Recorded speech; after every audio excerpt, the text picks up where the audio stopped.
ఆ రోజు తెలంగాణ రాష్ట్రాన్ని ఇచ్చిన సోనియమ్మ ఈరోజు తెలంగాణ ఉద్యమకారులని మేము హక్కున చేసుకుంటాం, ఉద్యమకారులకు మేము ఆసరగా ఉంటాం, మిమ్మల్ని కాపాడుకుంటాం కంటికి రెప్పలాగా అని చెప్పేసి ఉద్యమకారులకు 250 గజాల ఇంటి స్థలం, అదేవిధంగా 25,000 రూపాయల పెన్షన్ వారు డిక్లరేషన్ చేయడం జరిగింది. మాటకు కట్టుబడి మేమందరం సంఘటితమై ప్రజాపాలన కాంగ్రెస్ ప్రభుత్వ పాలనను పట్టం కట్టడం జరిగింది. ఉద్యమకారులందరూ ఈరోజు రేవంత్ అన్న ఉద్యమకారులకు పెద్దన్నగా ఉంటా రేవంత్ అన్న అని చెప్పేసి మాకు మాట ఇవ్వడం జరిగింది.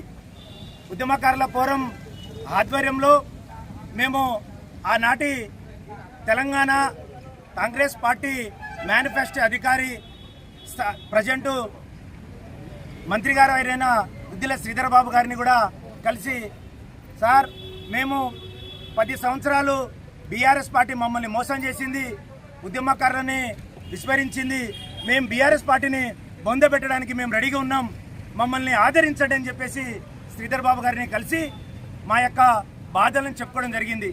వారు మమ్మల్ని ఆదరించి మా యొక్క డిమాండ్లని వారి మేనిఫెస్టోలో పొందుపరచడం జరిగింది. చాలా సంతోషించినాం. ఈ ప్రభుత్వాన్ని కట్టబెట్టినాం. మేము ఒక్కటే అడుగుతున్నాం, మా గొంతమ్మ కోరికలు లేవు. ఎందుకంటే 10 సంవత్సరాలు మోసపోయి ఇబ్బంది పడి ఉన్నాం కాబట్టి మీరు రైతులకు రుణమాఫీ చేసిండ్రు,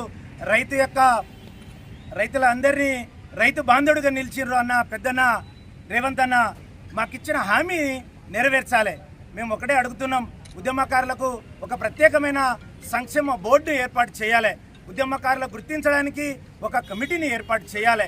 ఎందుకంటే ఎవరు ఎక్కడెక్కడ ఉన్నారో ఏ విధంగా ఉన్నారో తెలియదు కాబట్టి వాళ్ళందరినీ సంఘటితం చేసి ఒక ఐడెంటిటీ కార్డుగా ఏర్పాటు చేసి ఒక కమిటీని ఏర్పాటు చేసి ఒక సంక్షేమ బోర్డు ఏర్పాటు చేసి మాకిచ్చిన హామీని నెరవేర్చాలని చెప్పేసి కోరుకుంటున్నాం.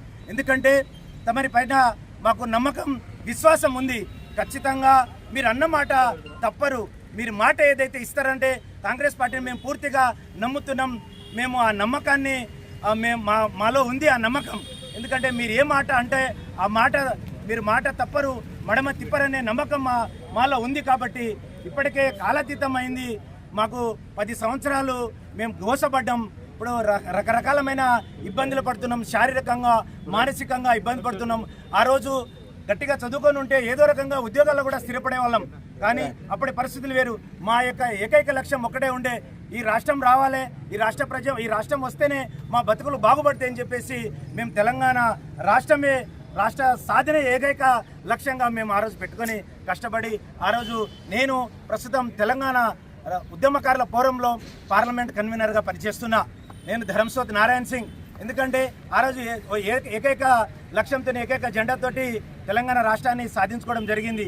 ఈరోజు కాంగ్రెస్ పార్టీ మమ్మల్ని గుర్తించి మాకు పొందుపరిచిన హామీని తొందరలో అమలు చేయాలని ఏకైక లక్ష్యంతో మేము ఈ నెల 27వ తారీఖు నాడు హైదరాబాద్లో మా యొక్క పోరాన్ని స్థాపించి 6 సంవత్సరాలు 6వ ఆవిర్భావ దినోత్సవాన్ని హైదరాబాద్ హరిహర క్షేత్రంలో మేము ఏర్పాటు చేస్తున్నాం. కాబట్టి ఇక్కడ ఉన్న నాయకులందరూ ఉద్యమకారులందరూ సంఘటితమై పెద్ద ఎత్తున ఈ యొక్క కార్యక్రమాన్ని విజయవంతం చేయాల్సిందిగా కోరుచున్నాము.